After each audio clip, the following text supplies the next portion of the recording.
தியானத்திற்காக தேவன் நமக்கு தந்த வேத வசனம் 2 தீமோத்தேயு 4வது அதிகாரம் 7வது வசனம். நல்ல போராட்டத்தை போராடினேன், ஓட்டத்தை முடித்தேன், விசுவாசத்தை காத்து கொண்டேன். கிறிஸ்துவுக்குள் பிரியமானவர்களே, இயேசு கிறிஸ்துவுக்குள்ள ஜீவனோடு இருக்கிற நாம் அனுதினமும் தியானிக்க வேண்டிய ஒரு வசனம் இது. ஒவ்வொரு நாள் விடிந்ததிலிருந்து நாம் படுக்கைக்கு செல்லும் வரைக்கும், அல்லது இன்னும் சொல்லப்போனால் நாம் தூங்கும் நேரம் முதற்கொண்டு அநேக போராட்டங்களை சந்தித்து வருகிறோம். அதில் பெரும்பாலான போராட்டங்கள் நம்மை தேவன்கிட்ட இருந்து தூரமாக கொண்டு செல்றதுக்கு தான் முயற்சி செய்கிறது. இந்த போராட்டங்கள் மத்தியில் நமக்குன்னு நியமித்து இருக்கிற ஓட்டம் ஒன்று இருக்குது. இந்த புரிதலோடு நாம் வாழணும். எல்லா நிலையிலையும் விசுவாசத்தை காத்து கொள்ளணும். ஆவியானவர் இதற்கு 100% உதவி செஞ்சால் மட்டும்தான் நாம் இதை செய்ய முடியும். ஆனால் இவைகளுக்காக மேலும் வாழ்வில் ஜெயிக்கிறதுக்கு மாம்சத்தை சார்ந்திருக்கும்போது போராட்டம் நல்ல போராட்டமாக அமைகிறதில்ல. ஓட்டத்தை செம்மையாய் முடிக்கணும் அப்படின்னா விசுவாசத்தை காத்து கொள்ளணும். தெய்வ பிள்ளைகளை, உங்கள் போராட்டங்களை சிரித்து கொண்டே சந்தோஷத்தோடே சமாதானத்தோடே ஓடி முடிக்க தேவனை இறுக பற்றி கொண்டிருங்க. 100% அவரையே சார்ந்திருங்க. ஜெபிப்போமா. எங்கள் அன்பின் பரலோக தகப்பனை, இன்று முழுவதும் என்னையும் என் குடும்பத்தில் இருக்கிற ஒவ்வொருவரையும் பாதுகாத்தீங்கப்பா. உண்மை நன்றியோடு துதிக்கிறோம் அப்பா, ஸ்தோத்திரிக்கிறோம். இந்த இரவு வேளையில் எங்களுக்காக நீங்கள் கொடுத்த வார்த்தைகளுக்கு நன்றியப்பா, வசனங்களுக்கு நன்றிப்பா. ஒவ்வொரு வார்த்தையும் ஒவ்வொரு பிள்ளைகளின் வாழ்க்கையிலையும் 100 மடங்கு பலன் தரப்போகிறமைக்காக நன்றி ஏசப்பா. நாங்கள் ஒவ்வொருத்தரும் அப்பா விசுவாசத்தை காத்து கொள்றதுக்கு எங்களுக்கு உதவி செய்யுங்க ஏசப்பா. நன்றியப்பா. மாம்சத்தில் நாங்கள் போராடும்போது அப்பா எங்களுடைய பலன் இல்லாமல் போகுது ஏசப்பா. வெற்றியை நாங்கள் அனுபவிக்க முடியாமல் போகுது. ஆமேன். நன்றியப்பா, ஸ்தோத்திர ஏசப்பா. எவ்வளவு பிரயாசப்பட்டால் கூட அப்பா எங்களுக்கு அதற்கான பலனை நாங்கள் அடைய முடியாமல் தோல்வியில் இருக்கிறோம்ப்பா. என்னோடு ஜெபிச்சிட்ருக்கிற நிறைய பிள்ளைங்க அப்பா இதே தோல்வியோடு கண்ணீரோடு இன்றைக்கு ஜெபிச்சிட்ருக்குறாங்கப்பா. நாங்கள் இன்றைக்கு ஒரு தீர்மானத்தை எடுக்கிறோம் ஏசப்பா. நன்றியப்பா, ஸ்தோத்திரப்பா. ஒவ்வொரு முறை அப்பா தீர்மானம் எடுக்கும்போதும் பிசாசானவன் வந்து அந்த தீர்மானத்தை குலைத்து போடுறதில்ல, சமாதானத்தை கெடுக்கிறதுல மும்முரமாக இருக்கிறான்ப்பா. அப்பா இனி யாருக்கிட்டையும் கோபப்படக்கூடாதுன்னு முடிவெடுத்தோன்னா அடுத்த செகண்ட்லேருந்து கோபப்படுற மாதிரி சூழ்நிலையை உண்டு பண்ணுகிறான். யாரையும் ஹர்ட் பண்ணக்கூடாதுன்னு நாங்கள் தீர்மானம் எடுத்தோன்னா அடுத்த செகண்ட்லேருந்து ஹர்ட் பண்ணுற மாதிரி ஒரு சூழ்நிலையை உண்டு பண்ணுறான். தினம் 1 மணி நேரம் தேவனை ஆராதிக்கணும்னு முடிவெடுத்தோன்னா அந்த 1 மணி நேரத்தை ஒதுக்க முடியாத அளவுக்கு பிஸி ஆக்கிடுறான். தினம் வேதம் வாசிக்கணும், ஜெபிக்கணும்னு முடிவெடுக்கும் போதும் இதே தான் நடக்குது. நீங்கள் நினைக்கிற ஒரு விஷயத்தை உங்களால் செய்ய முடியலை. இந்த காரியத்தை இன்றைக்குள்ளே முடிக்கணும், இந்த வாரத்துக்குள்ளே முடிக்கணும்னு சொல்லி ஒரு திட்டத்தை போடுறீங்க. ஆனால் எதையுமே உங்களால் நிறைவேற்ற முடியல. உங்கள் பிள்ளைகளுக்கான தேவைகளை சந்திக்க முடியல. கணவன் மனைவிக்குள்ள பிரச்சனை, குடும்பத்துக்குள்ள பிரச்சனை, வேலை பார்க்குற இடத்துல பிரச்சனை.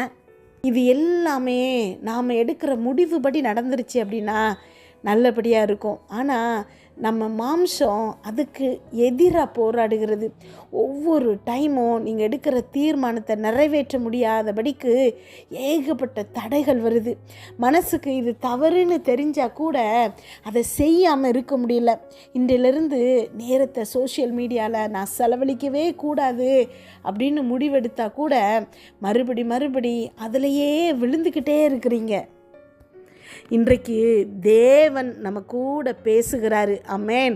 தேவன் நமக்கு ஆதரவாக களமிறங்கியிருக்கிறாரு. உங்களுக்காக எனக்காக அவர் யுத்தம் செய்ய போகிறாரு. ஆமேன். இனி நமக்காக அவர் யுத்தம் செய்கிறதுனால வெற்றி நிச்சயம். நல்ல போராட்டத்தை போராடினேன், ஓட்டத்தை முடித்தேன்னு நீங்கள் சொல்லத்தக்கதாக திருப்தியாக நீங்கள் எடுத்த தீர்மானத்தில் நீங்கள் நிலைத்திருந்தீங்கன்னு சொல்லி மனசில் நிம்மதியோட சந்தோஷத்தோடு நீங்கள் இரவு தூங்கும்படியாக தேவன் உங்கள் வாழ்க்கையில் செயல்பட போகிறாரு. ஆமென். நீங்கள் இரவு தூங்கும்போது நினச்சி பார்த்தீங்கன்னா, இன்றைக்கு நான் இதெல்லாம் செஞ்சேன், என் தேவன் எனக்கு ஆதரவாக இருந்தாருன்னு சொல்லி அத்தனை நன்மைகளையும் பட்டியலிடும்படி தேவன் செய்ய போகிறாரு. ஆமென். இதை பண்ணலையே, அதை பண்ணலையே, இதை செய்யலையே, இதை தவறாக செஞ்சிட்டேனே, இப்படி தவறாக பேசிட்டேனேன்னு ஒரு விஷயம் கூட உங்கள் வாழ்க்கையில் இருக்க போகிறதில்ல. ஆமென். ஏன்னா இனி உங்களுக்கான ஓட்டத்தில் உங்கள் கூட இருந்து உதவி செய்ய போகிறது தேவன். ஆமென். இனி நீங்கள் தனியாக ஓட போகிறதில்ல, தனியாக நடந்து பார்க்க போகிறதில்ல, தனியாக உங்கள் தோளின் மேலே ஒன்றையும் சுமக்க போகிறதில்ல. ஹல்லேலூயா. உங்கள் கூட இருந்து உங்களுக்காக அத்தனை பாரங்களையும் சுமந்து உங்களை ஓட வைக்க போகிறது தேவன். ஆமென். ஹல்லேலூயா. விசுவாசத்தை நீங்கள் காத்து கொள்ளும்போது உங்கள் வாயிலிருந்து நல்ல போராட்டத்தை போராடினேன், ஓட்டத்தை முடித்தேன்னு சொல்லத்தக்கதாக தேவன் ஒரு வெற்றியான வாழ்க்கையை உங்களை வாழ செய்ய போகிறார். நீங்கள் செய்ய வேண்டியதெல்லாம் சகலத்தையும் அவர் கையில் ஒப்பு கொடுத்து, ஏசப்பா எனக்கு உதவி செய்யுங்க, என்னுடைய சுயத்தினால அல்லப்பா, என்னுடைய சுயத்தினால என்னால் இதை செய்ய முடியாது, உங்களால் அப்பா நீங்கள் எங்கள் கூட இருக்கிறதுனால, எனக்குள்ளே நீங்கள் பிழைத்திருக்கிறதுனால அப்பா சகலவற்றையும் செய்ய எனக்கு பலன் இருக்குதுன்னு சொல்லி அவர்கிட்ட முழுவதுமாக ஒப்பு கொடுக்கும்போது தேவ பலன் உங்களை நிரப்பும். அவருடைய சத்துவத்தை உங்களுக்கு அவர் தருகிறாரு, அவருடைய பலத்தை உங்களுக்கு தருகிறாரு. உங்களுக்கு எதிராக போராடும் எந்த பிசாசின் கிரியைகளும் அவருடைய பலத்துக்கு, அவருடைய சத்துவத்துக்கு முன்னாடி நிற்க முடியாது.